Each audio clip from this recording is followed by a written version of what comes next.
I'm John Falsitano. It's my pleasure to introduce our next speaker, Aaron Beam. Aaron was the founder and CFO of Healthsouth from 1984 through 1997.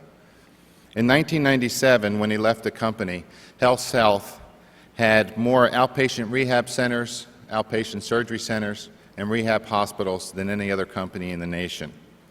The fraud at Healthsouth began while Aaron was the company's CFO. In 2003, Aaron admitted his part in the fraud and was sent to prison. Today, Aaron Beam does a lot of public speaking on the area of business ethics. He has spoken to over 100 organizations, including universities, corporations, associations, and civic groups. Please help me welcome Aaron Beam.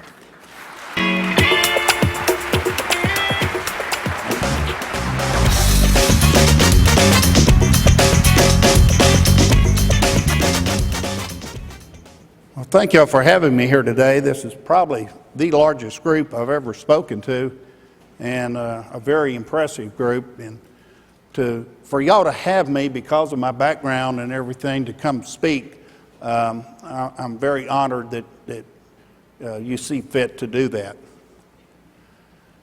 I first met Richard Scrushy in the summer of 1980. I was living in Houston, Texas, and I'd recently passed the CPA exam. And I wanted to go to work for a big company. I'd always worked for rather small companies, and I thought maybe working for a public company would be fun. So I answered an ad in the Houston Chronicle for a position at LifeMark Company, which was a publicly held hospital company.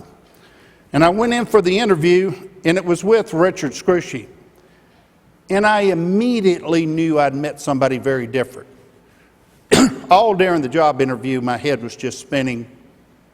But by the end of the job interview, I was totally convinced that that was the very best job I could possibly have in Houston, Texas.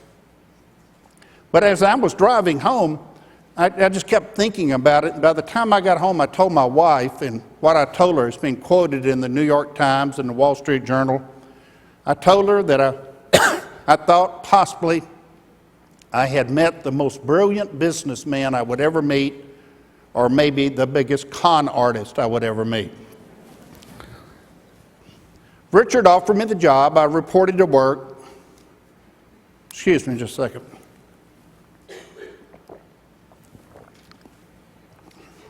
He offered me the job. I reported to work, and I'd only been at my desk about 15 minutes. And he walked in, he says, "Aaron," he said, "I'm presenting a contract to my boss, and it's a contract I think we should sign. I'd like for you to sit in on my presentation." I said, "Sure, Richard."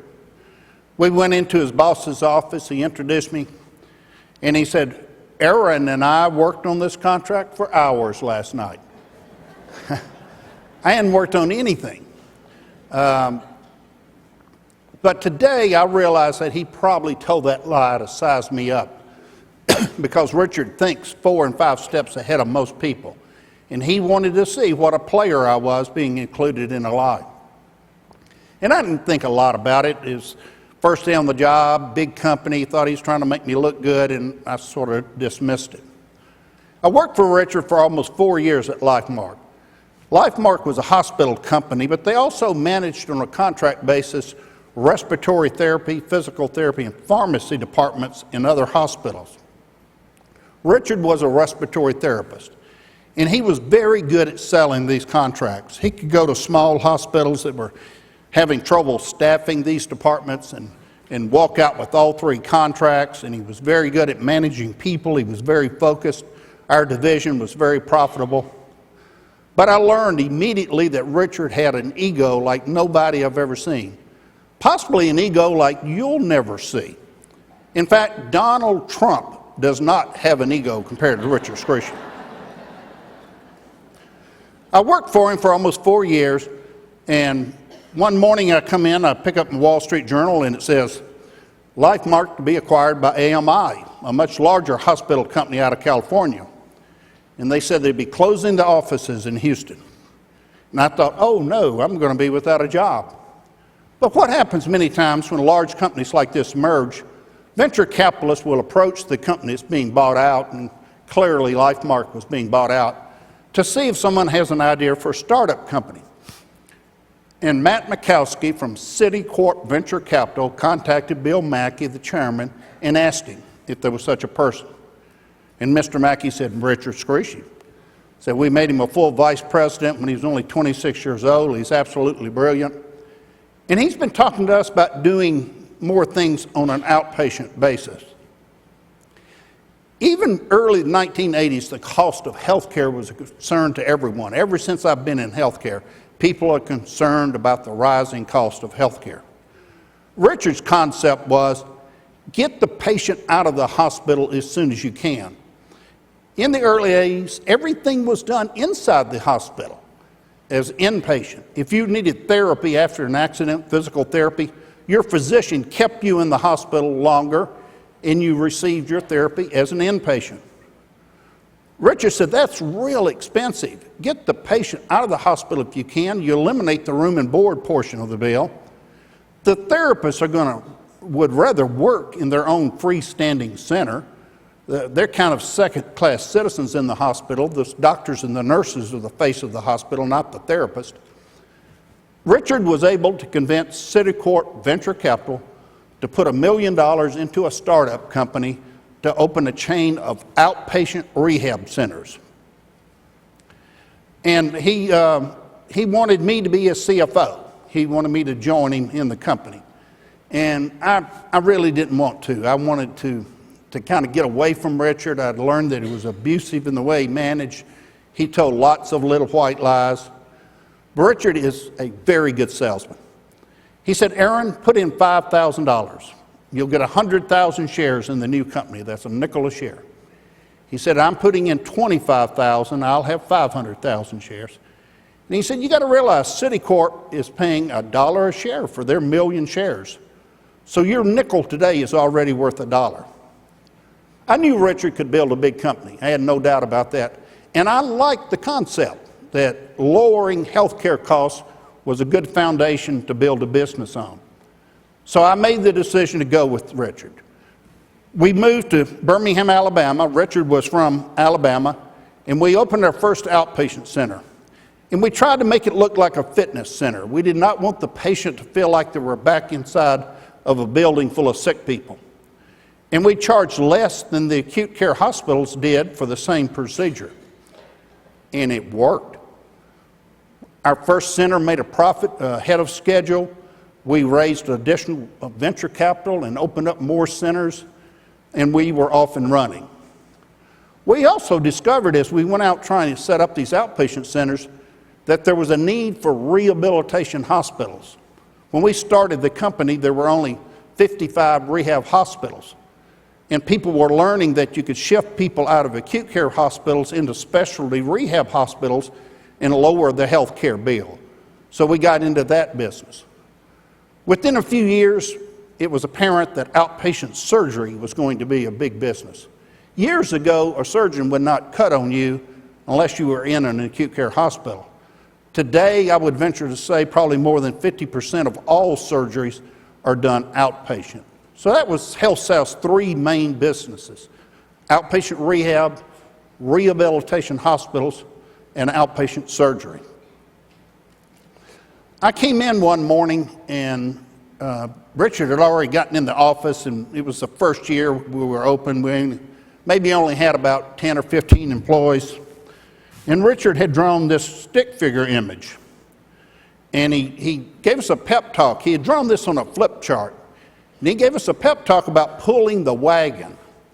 He said, some of you are doing a pretty good job. The two guys holding the handle to the wagon are doing a good job. But he said, some of you are riding in the wagon. Some of you are pulling the wagon backwards. Others of you are just sitting on the sidelines doing nothing. And he didn't name people by name, but he gave us this long motivational speech about pulling the wagon. And it became a company motto, a company theme. And Richard had that poster reproduced and hung in the lobby of every Healthsouth facility next to a picture of himself. And at the end of the year, if you were an outstanding employee, you got 100 shares of stock. and you got a little red wagon, and it was called the Pulling the Wagon Award. When I wrote my book about Healthsouth, I was trying to come up with a name for it, and my wife, who is so smart, said, just call it Healthsouth, the Wagon to Disaster. Within 2 years, we were talking to investment bankers about going public. And there was a very important meeting with Drexel Burnham, not so good investment banking firm. And the banker told Richard and I he thought he could take us public. He liked our concept. But he said, you're not making a profit overall right now. And he said, we don't want to register the stock unless you're profitable. And he said, I've been studying your numbers. And you're opening a lot of centers. And he said, I'd be very interested in knowing how you're doing your startup cost, how you're accounting for it. And I said, well, we're expensing it. And almost with a twinkle in his eye, he looked at Richard and I said, oh, no. You should be capitalizing those costs as pre-opening costs. Put them on the balance sheet. And he said, I think you'll be profitable a lot sooner than you're projecting, and we'll take you public. Richard looked at me and he said, Aaron, why are you letting the accounting tail wag the dog? Your stupid conservative accounting is pulling the wagon backwards. You're about to kill this company. And that's the way Richard was. He didn't mind beating you up in front of other people. And of course, after the meeting, he took me to the side and he said, now look, part of what you do, part of what I do, it's all startup. We ought to be capitalizing part of our salaries. And of course, we discussed it with our auditors, and they warned us that this was an area for real abuse, And of course, we said, oh, no, we won't abuse it. But anyway, we were putting things on the balance sheet almost day one that should have stayed on the P&L. But within a few months, we were profitable. We registered to go public. We registered to sell 2 million shares at $8 to $10 a share. And we went on our roadshow, an IPO roadshow to New York, Boston, Chicago, San Francisco, LA. And the typical roadshow ends in New York. That's the big luncheon that's where Putnam and Fidelity's and all the big boys are there. And Richard made the presentation. And at the end, he got a standing ovation. And it seemed to go on forever. And the investor sitting next to me said, this is unbelievable. He said, normally people don't applaud at these things. And he said, all my years on Wall Street, I've never seen anyone get a standing ovation. And he said, you guys should not be going public. Your company's only 2 years old. Your audited top line is only $5 million. You and Richard have no track record that you can run a company, a public company. And the analysts are going to have trouble writing research because nobody else is doing exactly what you do. So that's going to be a problem. But he said, it's apparent you're going to get the deal done because Richard is about the best salesman I've ever heard. Sure enough, we got the deal done. Not at 8 to 10. We had to lower the price to $6.50, that's embarrassing, but we got the deal done. And the stock began trading. And in my mind, you can't do that many things as a businessman that's more exciting than to start a company and take it public. Every 15 minutes, I would call my broker to see how the stock was doing, and it was really exciting. Within a few weeks, maybe a month or two, the stock was trading well over $10 a share. You can do the arithmetic. I had 100,000 shares. And I'd gotten options during the startup period at $1 and $2 a share. I'm now a millionaire. Before that, I never had a net worth of $50,000 or $100,000. And it changed me. I almost immediately went out and paid cash for a Mercedes. As the years went by, I built a $1 million home in Birmingham. I bought a condo in the French Quarter in New Orleans. I had several beach houses in Florida. Every year I bought a new BMW or Lexus or Porsche or whatever. And I fell in love with these neckties, which are all the investment bankers wore. They're Hermes silk neckties, and I bought over $30,000 worth of them. They're really good-looking ties. And by the way, there's an Hermes shop in this hotel in the casino. So if anybody wants to wear a tie like Aaron Beam, they have them down there. Now, the newfound wealth really changed Richard Scrushy. it was like his ego was now on steroids. In the top left-hand corner there, he formed a band with some of the employees, and it was called Proxy. And he began playing at company functions and at nightclubs and at music festivals. And Richard wasn't that good of a singer, and the band really didn't take off, and he was a little disappointed. So he went to Nashville, and he hired people from Sawyer Brown and the Oak Ridge Boys to back him in a country band. Up there in the right-hand corner, he thought maybe he could become a country star. And he produced an album, and he wrote a song called Honk If You Like to Honky Tonk. And he sent out memos to all of our employees nationwide telling them to call their radio stations and request Honk If You Like to Honky Tonk. He also started always carrying a gun in his briefcase. And as the years went by, he hired bodyguards that followed him everywhere, and he really became kind of a Hannibal Lecter person. He was very mysterious and seemed paranoid. It was really strange. But in spite of that, he was a darling of Wall Street. 6 or 7 other companies went public doing essentially the same thing we did. And Richard Scrushy was given credit for creating an entire new niche in healthcare. Everybody wanted Richard Scrushy on their board of directors. He eventually was appointed to the board of directors of the University of Alabama in Tuscaloosa. So he was quite the deal. We started buying up our competition, those companies that had gone public, and we used our stock. We did pooling of interest when we started doing $500 million, billion-dollar transactions. And we started growing very fast, and the company started really changing. And the culture of the company changed. We started buying airplanes. I think we had up to 15 airplanes, 2 Gulfstreams, which are $30 million airplanes. Many mornings, Richard and I would go to our hangar, get on our Gulfstream. We'd fly up to Teterboro Airport in New Jersey. On the way up, a stewardess would prepare us breakfast. We'd step off of the plane. There'd be a helicopter waiting for us. It'd fly us into Manhattan. There'd be a limo waiting for us. It would take us to the Plaza Hotel. We'd present to investors. I never ran into Charlie Sheen while I was there, but I liked the Plaza a lot. That night, we'd fly home. We did not have to stop in Atlanta. The stewardess would prepare us another meal, and it was quite the lifestyle. When we started buying up our competition and doing these huge transactions, we grew very, very fast. By 1995, we were the largest company in the state of Alabama. We were operating in all 50 states. We had over 50,000 employees. We were 350th on the Fortune 500 list.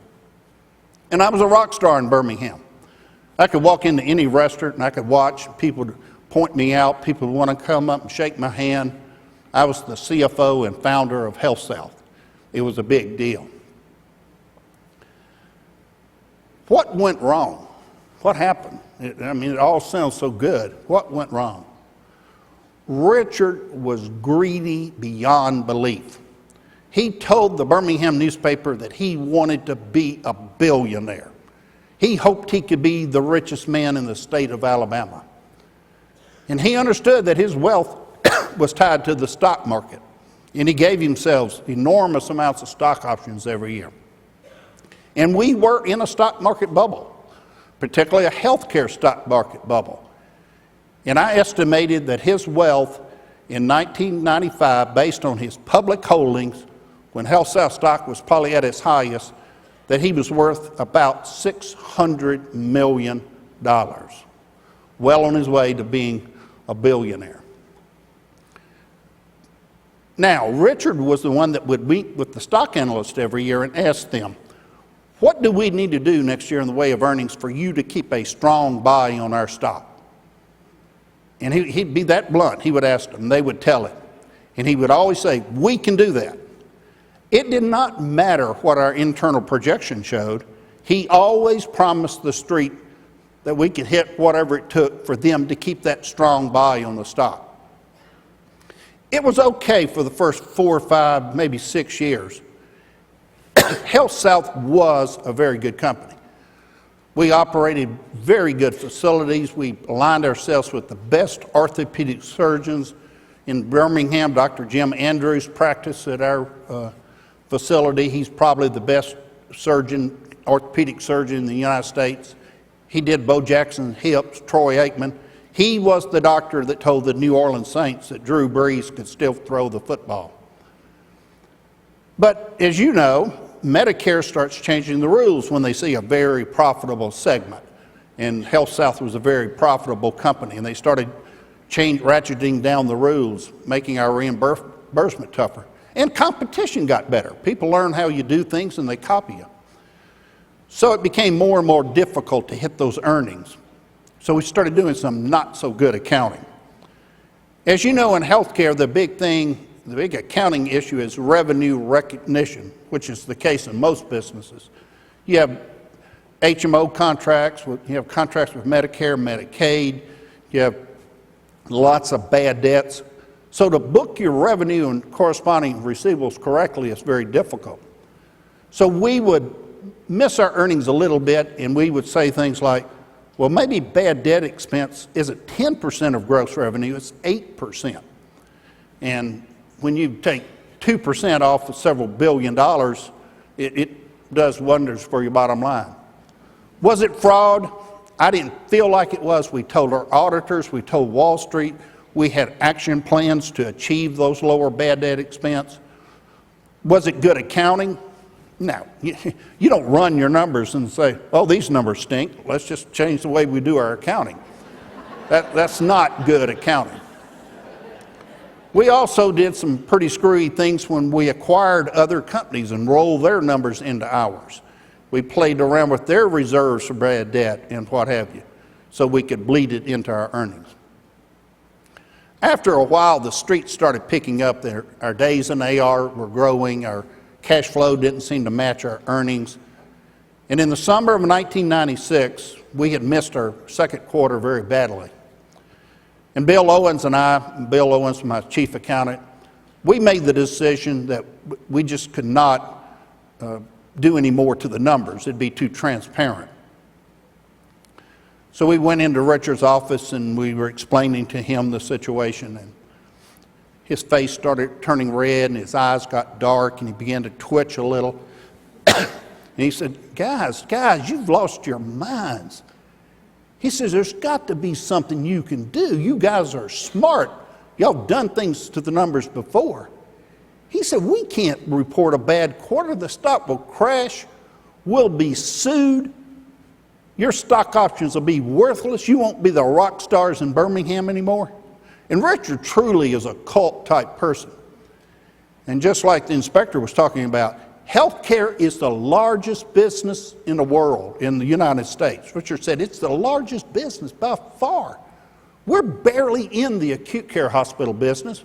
We can get into that. We can become maybe the largest company in the United States. But you've got to be able to do something. Y'all haven't thought it out enough. Bill Owens, who had worked for our auditors, said, look, we have 1,500 general ledgers. He said, I can make entries small enough and spread them through those ledgers, and I know what the auditor's thresholds are, and they won't look at it, and I can get the numbers to where they need to be. Richard thought about it for a little bit, and he said, guys, that's the best option. We'll only do it once. Nobody will lose their job. The stockholders won't get hurt. That's what we need to do. Well, at that point, I should have had the courage to stand up to Richard. But I stand before you today telling you I was a coward. I was intimidated by Richard. I knew he had a gun in his briefcase. And I did not have the courage to stand up to the man and say no. And that night, Bill Owens cooked the books. He explained to us that he would be crediting revenue that didn't exist and debiting assets that didn't exist. There was no doubt of what he was doing. That night I told my wife what we'd done, and she told me how stupid I was. And the next morning, after not being able to sleep, I felt like somebody wanted to put a genie back in a bottle. When I walked into the office, I felt like people were looking at me like I had blood on my hands. I didn't understand what doing that kind of thing would do to me emotionally, but from that day forward, I was pretty much a wreck. We did it again the next quarter. 1996 ended. We got it by the auditors. And we pled with Richard, tell the street we're going to have a down year. We were in a hole. We had to get out of the hole and then report record earnings. And Richard would have no part of it. He could not stand to think of his net worth going down, and he promised the street another record-breaking year. It was apparent to me that 1997 was going to be an entire year of cooking the books. And sure enough, in the first quarter, in a meeting with Bill Owens, myself, Richard, and several other people involved in the fraud, at the end of the meeting, Richard said, guys, if we're ever caught, I'm going to deny everything. You guys can do what you want. He said, I don't know what you're going to do, but he said, I am telling you, I'm going to deny everything. Well, by now my life was a mess. I was drinking more than I should. For the first time in my life, I did not enjoy coming to work. And I didn't want to be the whistleblower because I knew Richard really would bring more lawyers, guns, and money to the party than I would. And he would say that I was at the center of the fraud and that he wasn't. So I made the decision, again, kind of a cowardly decision, to just leave the company. And I went to Richard and told him I wanted to retire. He said, oh, I think you're making a mistake, but if that's what you want to do. The general public was kind of surprised. I was only 54 years old, and my base salary was $500,000 with no stock options or bonus. But I made the decision to leave the company. As soon as I was not considered an insider, I sold all of my Healthsouth stock, and I bought 25 acres of land in a retirement community in Fairhope, Alabama. And I began building my dream piece of property. I built a very nice house and a swimming pool and a guest house and a tennis court, and also built a football field in my backyard. I'm not sure why, but I did. And about a year later, Richard called me. He says, come to Birmingham, have lunch with me. So I drove to Birmingham, and he wanted me to come back to work. He said, we're making our numbers fine. Aaron, you need to come back to work. And I told him no. I told him I was really very happy being retired. 1998 passed, 1999, 2000, 2001, 2002. But in the spring of 2003, I sit down to watch the evening news, 6 o'clock news, NBC out of Mobile, and the announcer comes on and he says, we open tonight's news with a breaking story out of Birmingham, Alabama. Massive accounting fraud uncovered at Healthsouth. Billions of dollars of bogus entries are on their books. It was like somebody punched me in the chest. Yeah, when I first retired, every time my phone bell rang or the phone rang, I thought it was the FBI. But so much time had passed, I really wanted to believe that the fraud had stopped. And Richard Scrushy told me it had. And I'd gotten to the point in my life where it was something that really didn't bother me every day. But the next day in the newspaper, Alice Martin, who was the chief attorney with the federal government, said that several people had come forward, but we know of others who were involved in the fraud and they should come forward. And I thought her next sentence was going to be, Aaron Beam, give us a call. I knew I was in trouble, so I checked around to see who a good criminal attorney was in Mobile, and a fellow named Donald Bristman's name kept coming up, and I called him and told him my story, and he called Alice Martin's people, and he called me back. He said, oh yeah, Mr. Beam, they want to talk to you.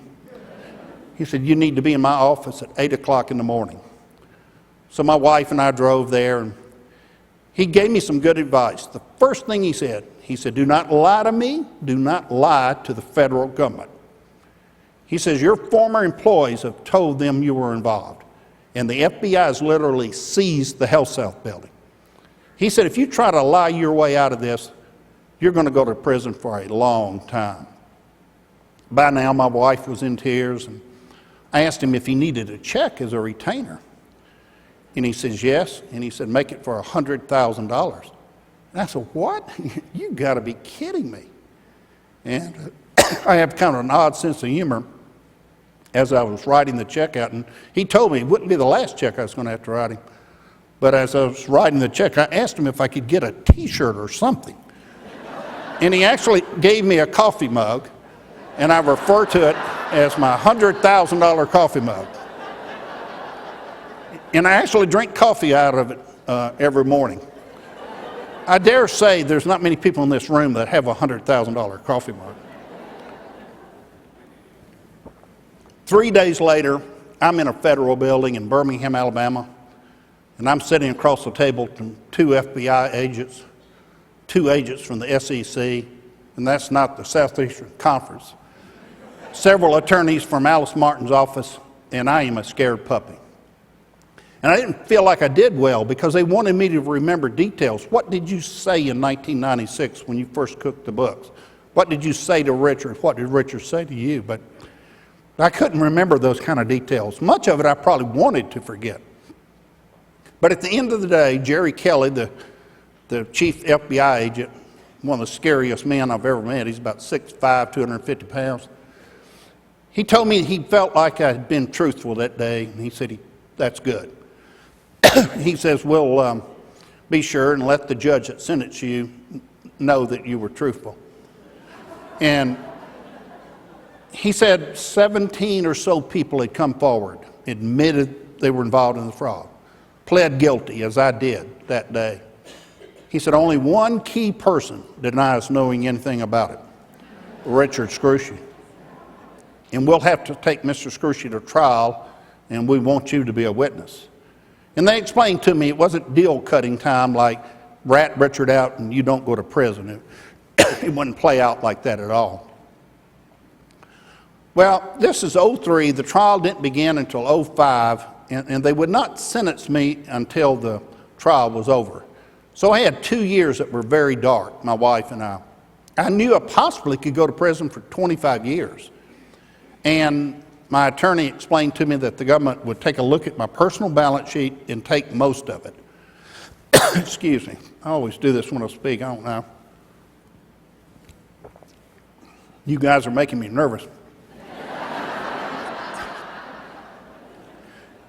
He explained to me that they would take most of my possessions. Because of the magnitude of the fraud, they could take whatever they wanted. He said, they're not going to put you in a box underneath the freeway, but you're not going to have a 25-acre estate, and you're not going to be driving a BMW anymore.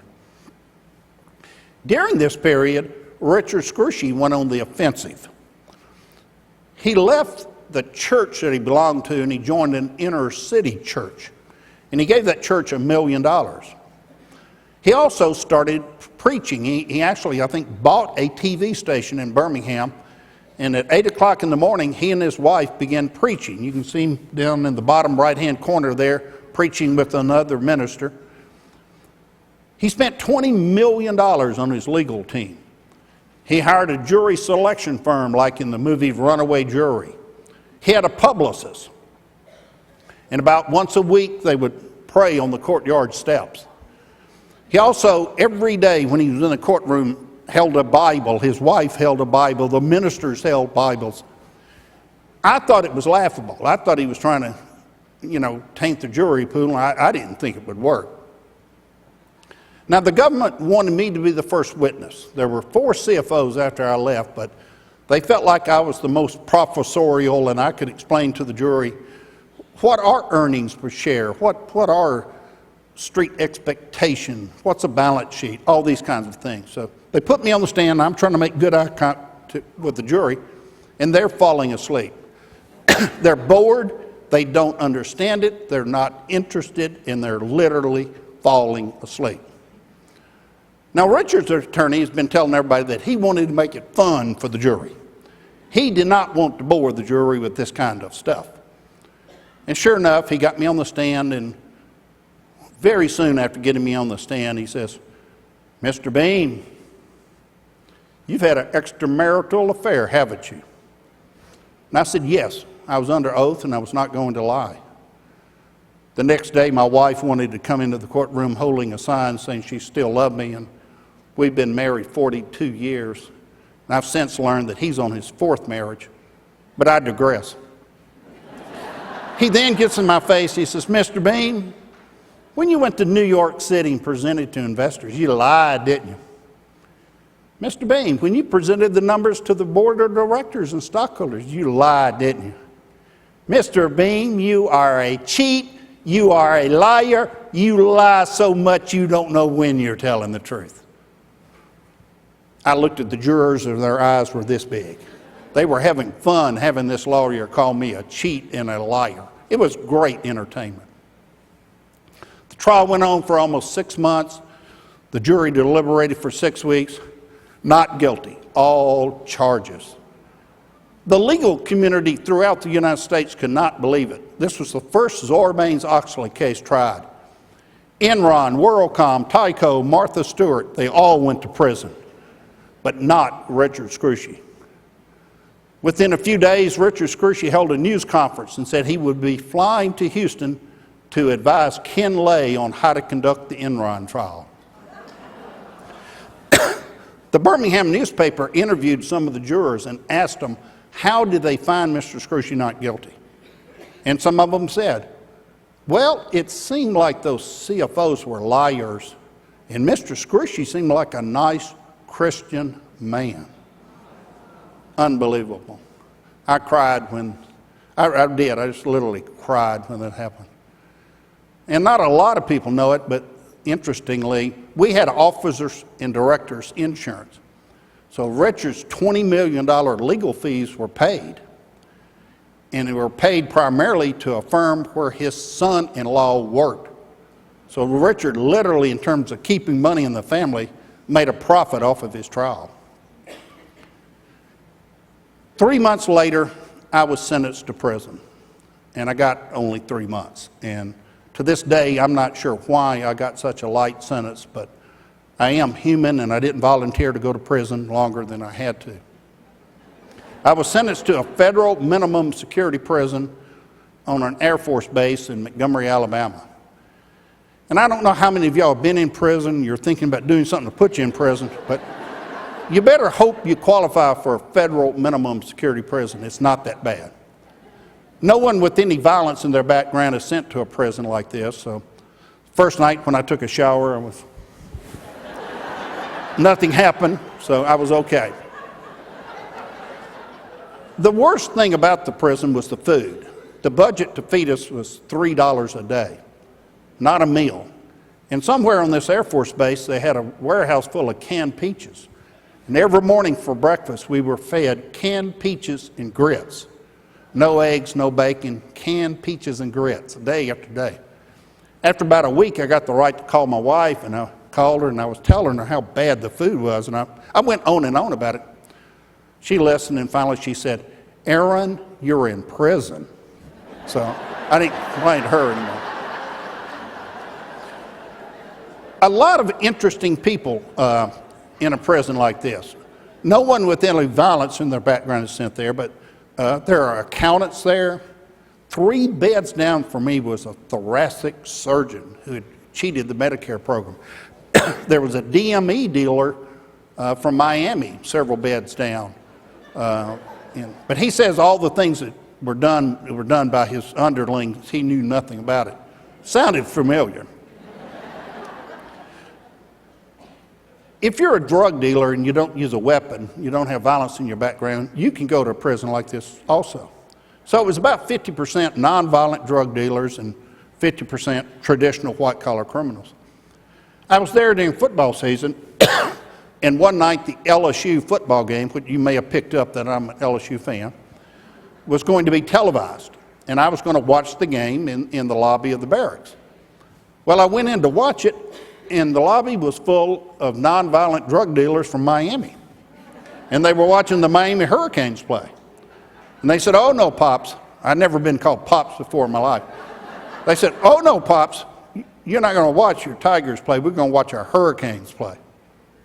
Well, I was depressed, and I went around to every other barracks, which you're not supposed to do. You're not supposed to go to inside a barracks that you're not housed in, but I was desperate, and all the drug dealers were watching Miami play. The season ends. LSU gets an invitation to the Peach Bowl in Atlanta, Georgia, to play the Miami Hurricanes. So I called my wife, and I told her I'm going to get to see the game. The night before the game, true story, 3 of these drug dealers came to my bedside at 10 o'clock when they turned out the lights, and they asked for my shoelaces. And I said, why? And they said, so you won't hang yourself tomorrow when Miami kicks LSU's ass. Well, here I am. It's about 20 drug dealers from Miami and me, and LSU won 40-3. And it was the most fun I had while I was in prison. I've got you laughing, but now it's time to get serious. I got out of prison. I am now a felon. I did have to auction off my home, sell those cars. I needed a job. My wife had to go back to work. The job market for felons is not real good. In today's job market, if there's a good job opening, there's 100 good applicants. An employer can go down the list. He looks good, she looks good. Oh, he's a felon. You don't get the job. I even applied to work in the garden department at Home Depot at $10 an hour. And I got an interview with the store manager, but unfortunately, about midway of the interview, he said, we like to ask people if they've ever had a conflict with a previous boss. I said, well, I had this $3 billion conflict with Richard Scrushy. By the time I explained it to him, I did not get the job. I made the decision to go back to a junior college, and I earned a certificate in turf management, and I began mowing lawns. When I was 14 years old, I earned my first dollar, and here I am, 66 years old, and I'm mowing lawns for a living. It was fairly therapeutic for me because it gave me something to do. I made a little money. The grass didn't try to sue me, and it was okay. But my wife kept encouraging me to call LSU, call the dean of the business school, and go talk to them about what happened. She thought it'd be cathartic for me. So I did, and the dean invited me over to LSU. I spoke to MBA students, and it went very well, even though I broke down several times during my talk. And I didn't think about doing it anymore. Enron, WorldCom, Tyco, Healthsouth had all faded from the news. And I didn't think it was that topical. But all of a sudden, something happened. Y'all lived through it. Something called the subprime debacle. We learned that millions of liar loans were made, that an entire industry, mortgage industry, real estate industry, Wall Street people involved, taught everybody how to lie to buy homes they couldn't afford. Lying on a loan application is a fraud. But it wasn't a problem because we were in a bubble, a real estate bubble. If you got in trouble, you just sold your house and you were probably okay. And of course, Wall Street packaged these loans and sold them as good investments, and while their hedge funds were shorting them. But all of a sudden, the real estate bubble burst. And I lived through it, and you did, and it's like nothing we've ever seen before. It seemed like almost overnight, our largest banks, our largest insurance companies, nearly all of our largest investment banking firms are broke, asking for a bailout, and we're in the Great Recession. And I got to thinking about that. How did that happen?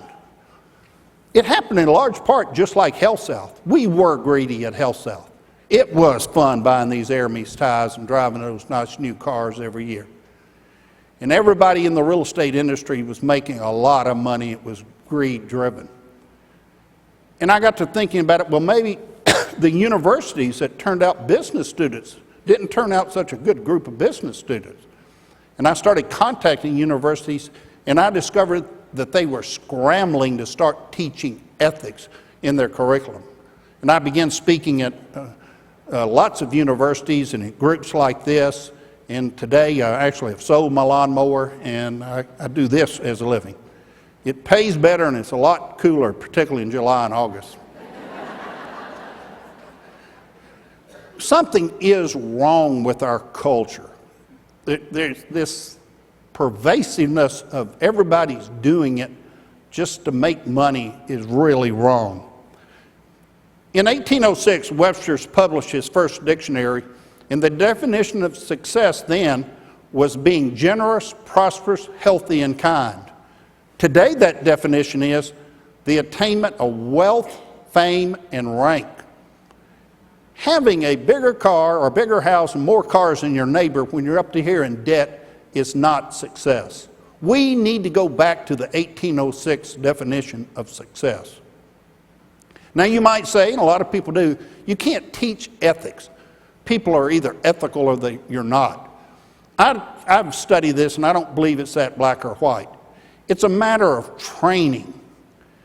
It's like the pilot that landed that plane on the Hudson River. He said he studied every airplane crash, every water landing. He knew exactly what was wrong when those birds flew into his engine. And he knew what to do to save those people's lives.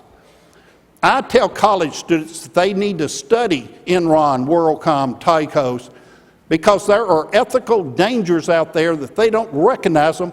It will ruin their life, it will ruin their marriage, it will put them in prison. You have to understand that ethics has to come first. It has to be part of your everyday life. If a salesman is told,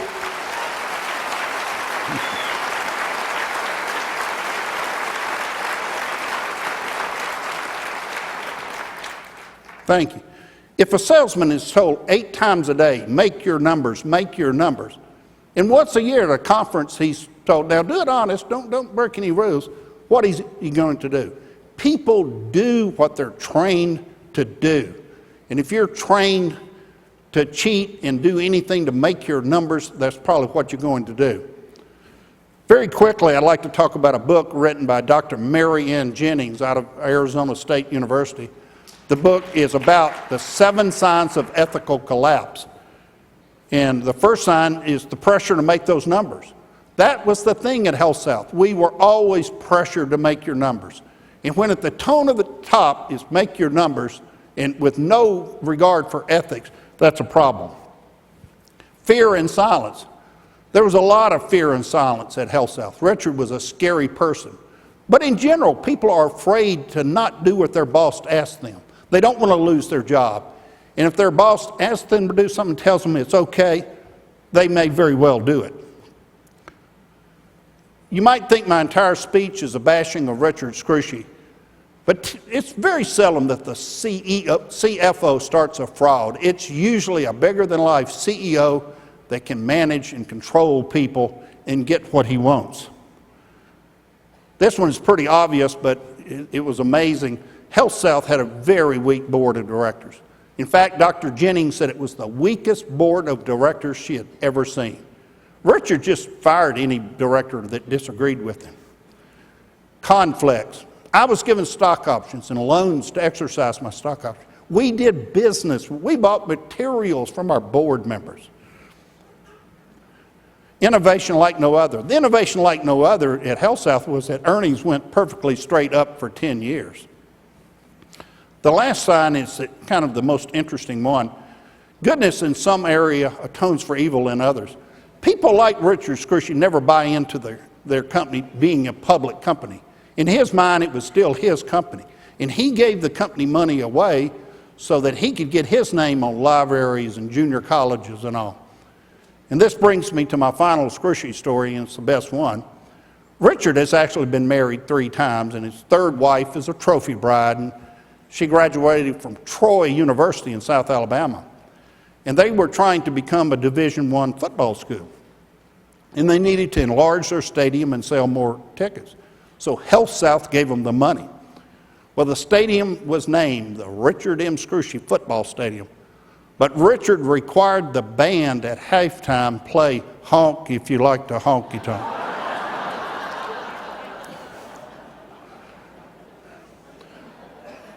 I have written a book about Healthsouth.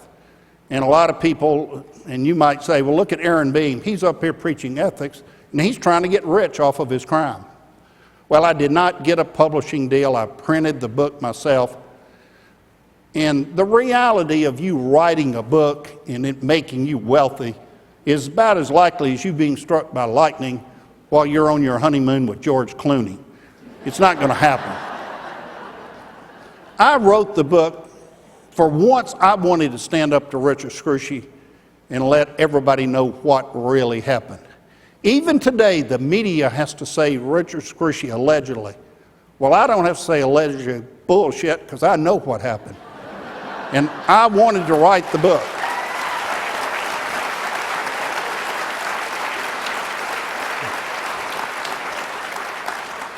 I hope that college students will read the book, that they'll understand better how these things happen.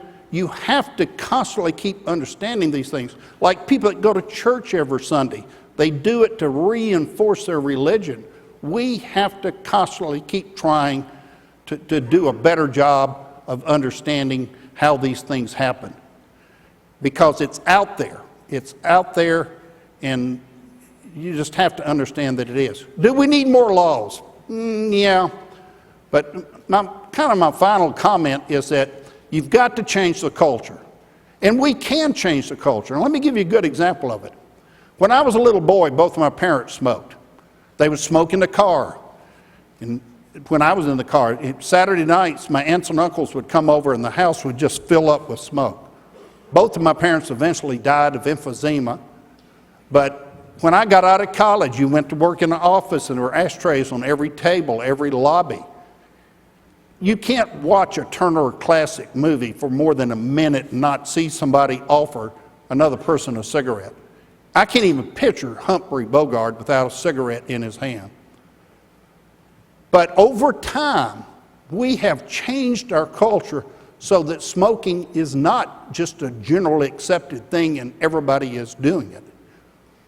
You can get on an airplane or check into a hotel room now and it doesn't smell like an ashtray. We have changed the culture of this country. If you lit up a cigarette in this room right now, we would think you're an absolute moron. And I really believe, again, it's patterns of behavior, it's a culture. Maybe this isn't a real good parallel, but I think it's proof to realize that something that was really very awful, the smoking, it is basically gone in the form that it was. And that's the kind of thing we need to do. I've got 8 minutes left. A few good quotes. What is right, even if no one is doing it. What is wrong, even if everyone is doing it. I'll give you one tip about how to hire good employees. There's 3 things you need to have when you hire good employees. They should have integrity, intelligence, and drive. But the most important is integrity, because if they don't have that, you better hope they're lazy and stupid. Thank you.